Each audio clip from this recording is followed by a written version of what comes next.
What is happening, Real Reds people? My name is Sam, flying here solo. As you can see, uh, family stuff issues outside of here that we all have is still ongoing. So obviously, I'm not joined by my host Nick. We're still sorting that, but I wanted to get some content out for you. I wanted to get some news out for you because that's something been breaking. Sorry, I can't be there live tonight to deliver it into that with you guys in the chat, as you always are a source of good chat and a good sort of something to bounce off and things like that. But unfortunately, I can't be doing that right now. However, got a couple of stories. One really big one regarding Sir Julian Radcliffe and Ineos. Another possible transfer. A couple of little bits as well. It's not going to be a long video today, but I wanted to give you some content so you've got something to consume, and we keep relevant on the algorithm. We please YouTube basically, but it's all about you guys. Yeah, first big story is regarding Sir Jim Radcliffe, and obviously there was a couple of stories that come out in the recent couple of weeks. I think it was broke by the Athletic, Adam Crafton, that there would be further reductions and redundancies at Manchester United. A further up to 200 jobs will be cut due to cost-saving measures. Obviously, we've seen a load of redundancies already, and we've seen cuts to concessions on tickets for OAPs and children. Seen cuts to disability free parking, although I think they've rolled that back. We've seen cuts to the Manchester United Foundation charity as well, and obviously we've seen the ticket in price go up to £66, no matter what you are. So there are a lot of stuff like that that has happened over the last couple of weeks, months, and it looks set to continue under Sir Jim Radcliffe. So I'll just read this out and then also I'll give my opinion on it. Sir Jim Radcliffe, and this is from Jamie Jackson in The Guardian, by the way.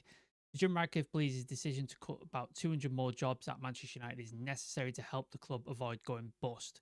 He has said he feel he has little choice other than to take tough measures after United lost 300 million over the past 3 years, but is confident that acting now can lead the club to being profitable and highly competitive in 2 years' time. He continues, Manchester United insiders say the club would have run out of cash without the 240 Sir Jim Radcliffe injected, which was how he I think he injected last year, and then the final payment was December. His shareholding was now raised to 27.7%.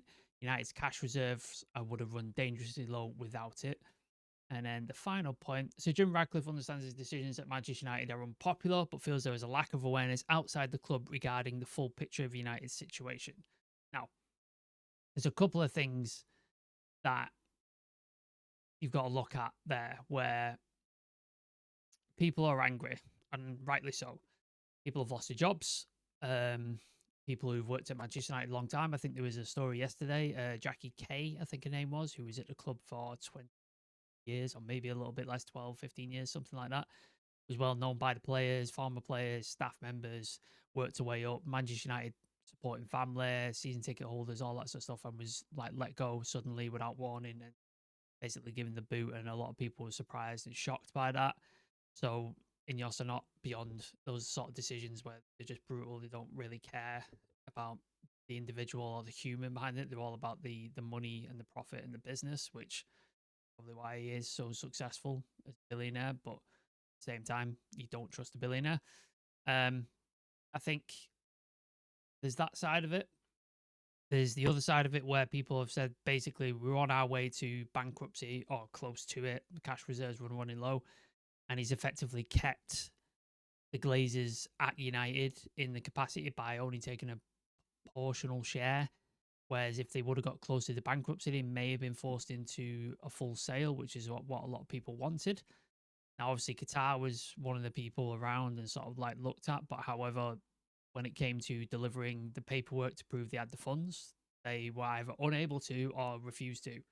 We don't know which one, so we can't really sort of take that they were willing to pay money for it if they had it, or they were just refusing to show that they had the proof. I don't know. So Jim was the only offer on the table, and they took it because, like you said, they were able to keep the club going, but also they could stay in and still milk it. So there is that side of it. However, without this injection that Sir Jim Ratcliffe put in by getting his stake and raising his stake to 27.7 from the 25, the club may have gone away permanently, or at least entered an administration.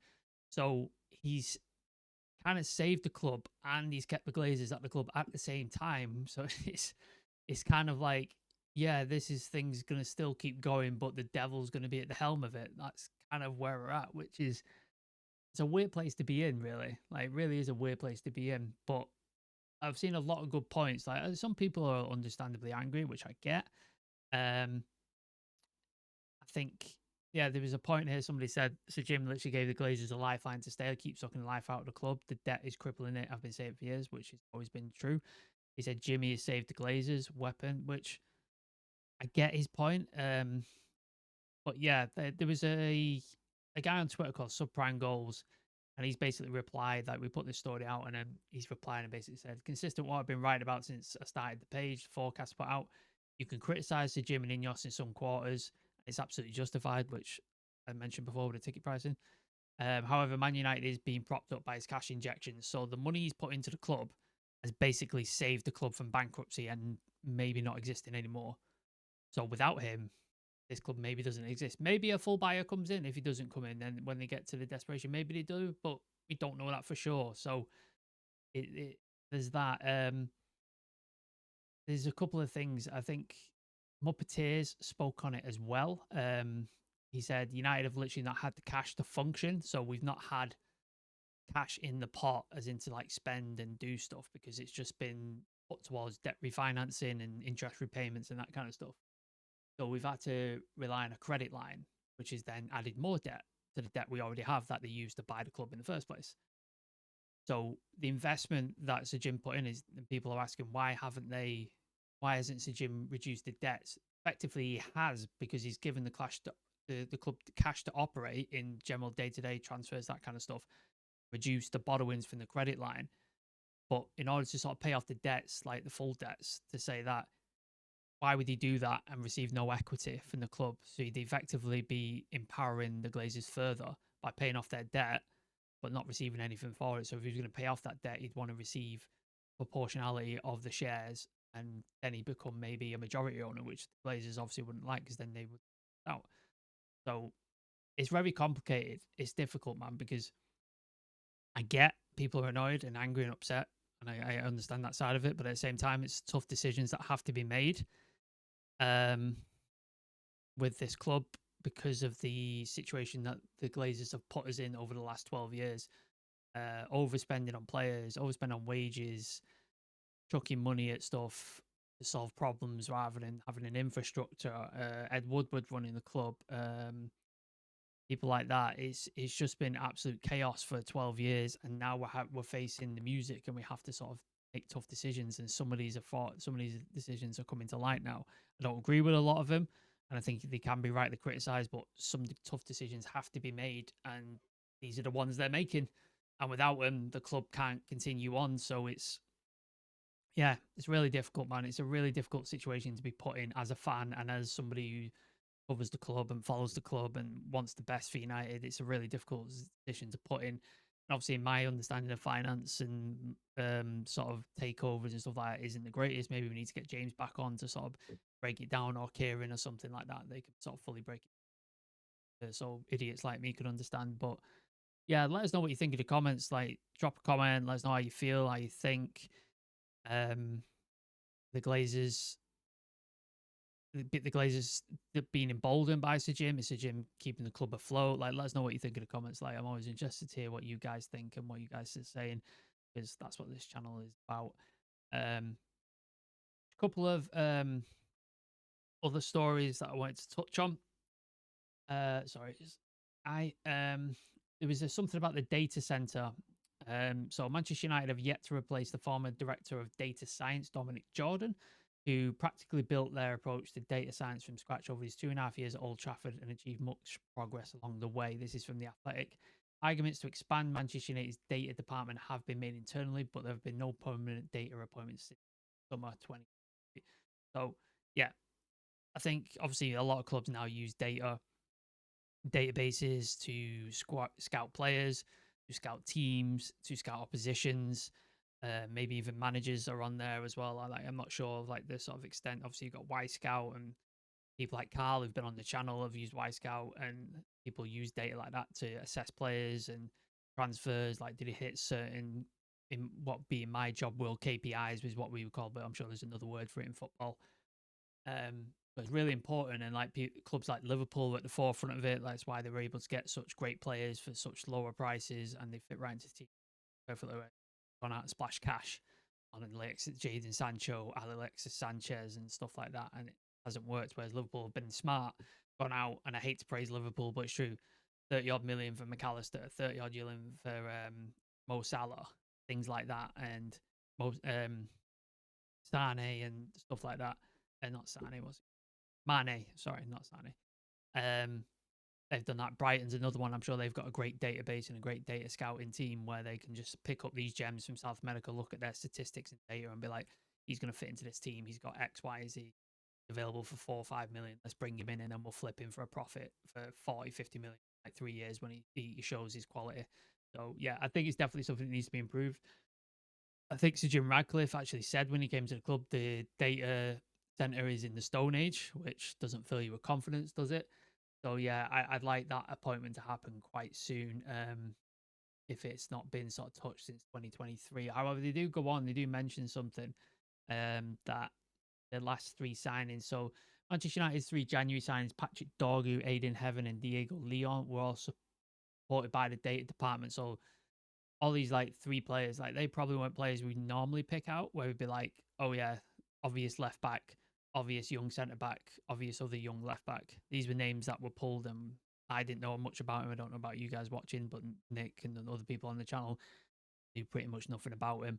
I think the most familiar name was Dorgu, and I'd only heard that on like certain podcasts and in passing.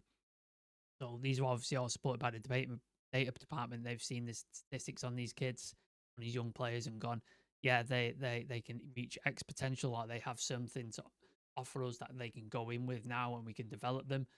They've been used and backed by the data science department, which is great. And if we can expand that and make it better, then even better. Like you can sort of push that and just sort of grab it and use it to your advantage and get young players and young talent to bring into the club for relatively cheap, and then bring them up and turn them into either stars, or if they don't quite work out to be at the United level, you can go, all right, it didn't work to United level, but they're of a relatively known profile now that we can sell them for 20, 30 million, and you make a profit on it as well, which is another something Chelsea do, Brighton do as well. So I think it's all positive in that regard.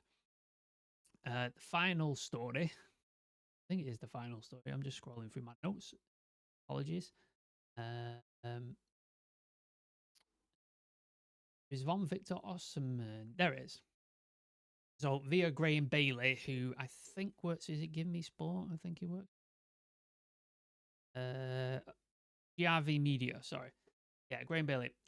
Manchester United are interested in Victor Osimhen. There is a possibility of a player exchange, as Napoli appreciates several United players, including Garnacho, which we saw the chase in the summer, in January, sorry, and Rasmus Hojlund. Now, swap deals are notoriously difficult to do, as we know. I think, how many have we done? Have we done 1? Is it Mkhitaryan and Sanchez? Is that the only one we've done? I'm sure there's been some years and years ago, but like modern era, can't think of many United done. It's very difficult deal to do. Like both of the players have to agree.